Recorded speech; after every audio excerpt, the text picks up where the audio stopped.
Senator Brown. Thank you, Mr President. My question is to the Minister for Broadband, Communications and the Digital Economy, Senator Conroy. Can the Minister provide the Senate with advice on how other countries are addressing the need for broadband? How do they vary from the approach being pursued to build the national broadband network? The Minister for Broadband, Communications and the Digital Economy, Senator Conroy. Merci, Monsieur President. Vive la France. Mr President, I thank the Senator for his question and for his interest in broadband policy.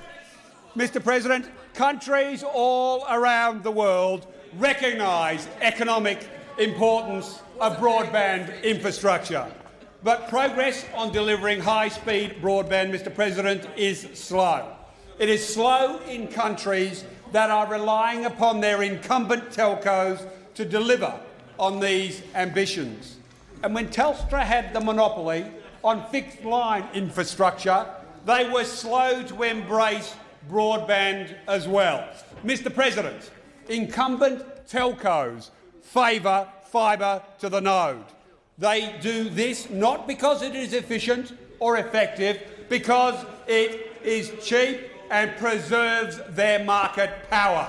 Mr President, Alcatel-Lucent published 5 years ago a technology white paper that compared the cost of building fibre to the node versus going all the way to the home.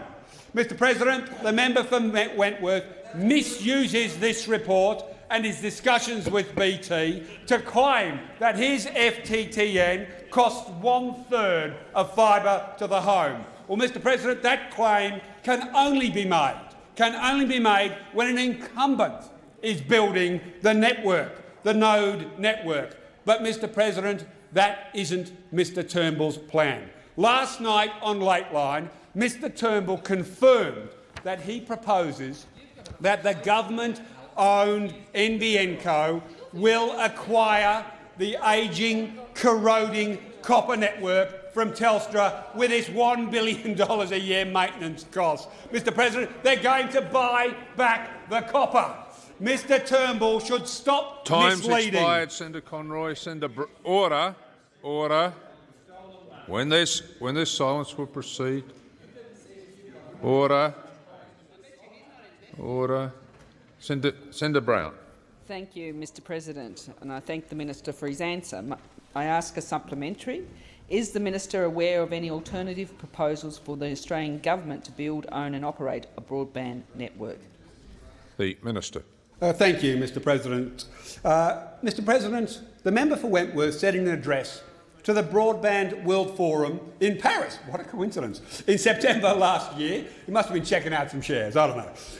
We will seek to achieve an outcome where fertilities-based competition is restored and enabled, not prohibited, and where the provision of network services is undertaken by the private sector, not the government.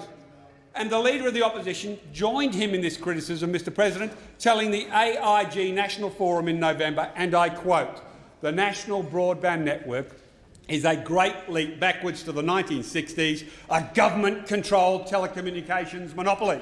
But, Mr President, last night, Mr Turnbull confirmed his plan for NBN to acquire Telstra's copper to build its network. So let there be no misunderstanding, Mr President. NBN Co, under Mr Turnbull, will be a government-owned monopoly.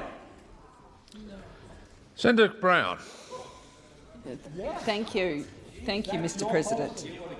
A further supplementary. Is the Minister aware of any further details of the alternative policies? The Minister. They're shocked. That's right. The Minister. I've given you the call. Mr President, the member for Wentworth reportedly told the Australian Financial Review this week that he has a fully costed policy ready to go. Fully costed, ready to go. Well, you might ask, Mr President, why on earth wouldn't Mr Turnbull release it now? Why is he saying that it's going to be released closer to the election? Is it because it's taking him that long to explain it to Mr Abbott? Is it because he's having to explain what an upload speed and a download speed and a node is to Mr Abbott, the self-confessed "I'm not Bill Gates"? because, Mr President, Mr Turnbull has zero credibility except in investment advice. And last night on Lateline, Mr Turnbull advised us that French Telecom shares were a good value. A good value. So get on board, Mr President. French Telecom shares are good value according to Mr Turnbull. But what he went on to say... Time has expired, Senator